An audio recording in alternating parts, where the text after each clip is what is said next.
Everybody, this is part 2 of our Hot Wheels ID preview. We've already looked at the models. We've done it like I always do. Pull them out of the package, put them on the turntable, have a look at them, and there's some really cool cars that are already out. These are only some of them. Some others that are in stores now that I don't have in front of me. You'll have to go discover what they are. You can find them on the app as well. And then plenty of others, including some collector favorites that are coming in the coming months in subsequent Hot Wheels ID assortments. But these cars do a lot more than just drive on the track or sit on a wall like I tend to do with my Hot Wheels and sit in a display. These compile data. Good data. How fast can this car go? How many laps does it run? What kind of distance does it run? How fast is it? How can you run it compared to your friends? All of that stuff is here because it can be compiled online on the Hot Wheels ID app, but it's best served on the Hot Wheels ID Smart Track. Now, Mattel sent one to me. I am not a guy who spends a lot of time playing with Hot Wheels Track, but I got my daughter out and we at least set it up to see how it worked, see how it's put together. It's a little different. A lot of things are the same about it, but there are some things that are different as well. We'll try and get into all of the what some of the things at least that these cars can do on the track as we go forward. But again, that's something I think you guys can discover. So enjoy our part 2. Hopefully it just whets the appetite. You guys go and figure it out for yourselves. Here we go.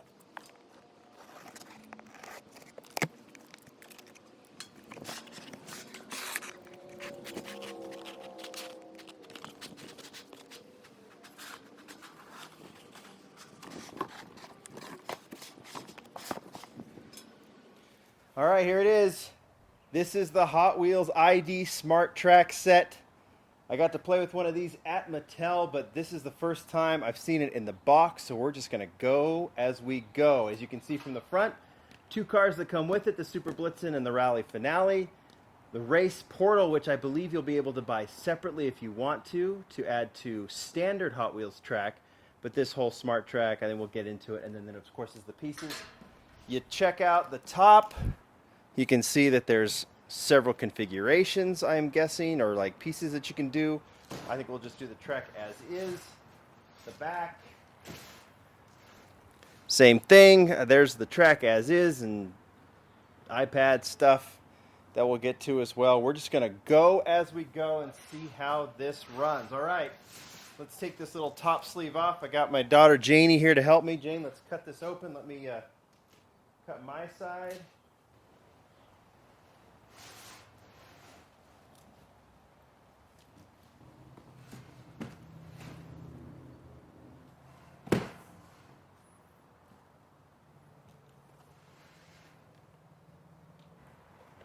So here's the first pieces of track. The cars, the jumps, we'll get that out. There's the smart piece, or actually that might be the booster. All right, we know what we got to do. Should we just get to it, Jane? Yeah. All right, let's do it.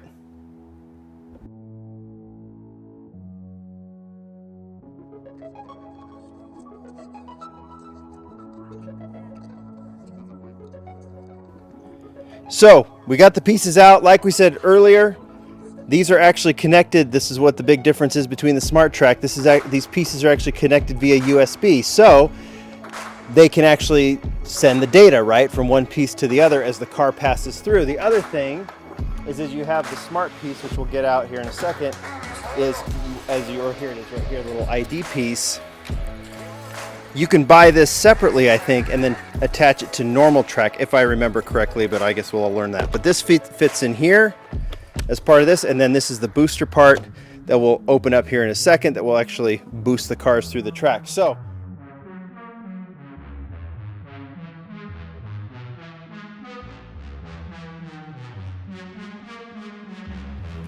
all right, there it is, the Hot Wheels ID Smart Track. Now the first thing we're gonna do is just go completely basic, analog if you will.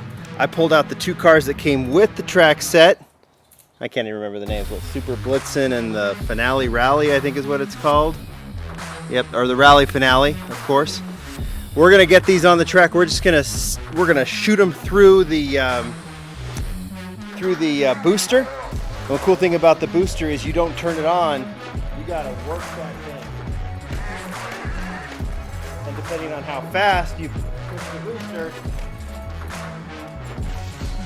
that's how fast the car goes. So we're just gonna go pure analog first, see how these go on the track, and then we're gonna figure out the whole ID thing. All right, here we go.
Okay, it is starting to storm, so we moved the track inside. I've got the iPad out, it's connected to the track. You can see when well, what we'll do is we'll just go ahead and show how this works. But I've got the track out.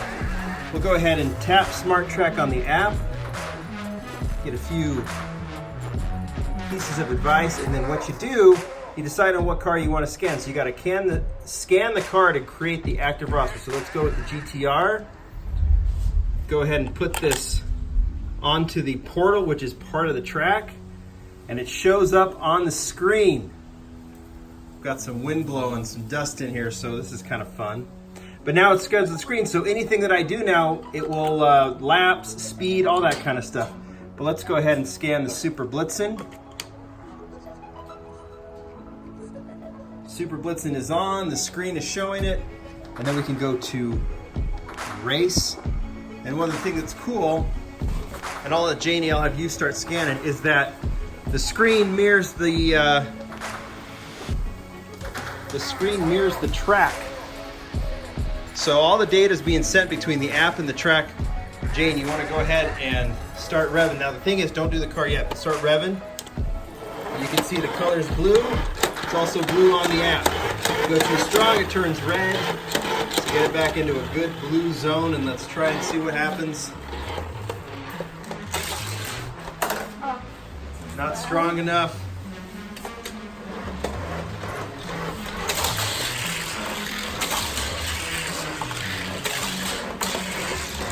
And it's showing up on the app too as it goes. Showing the speed. And there's the crash, and then that will now be recorded on the car forever. As long as we've got it, that top speed of 79, unless we can beat it, which we will eventually.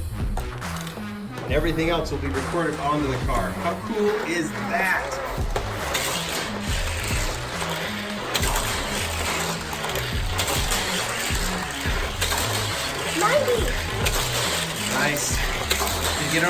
did, 103.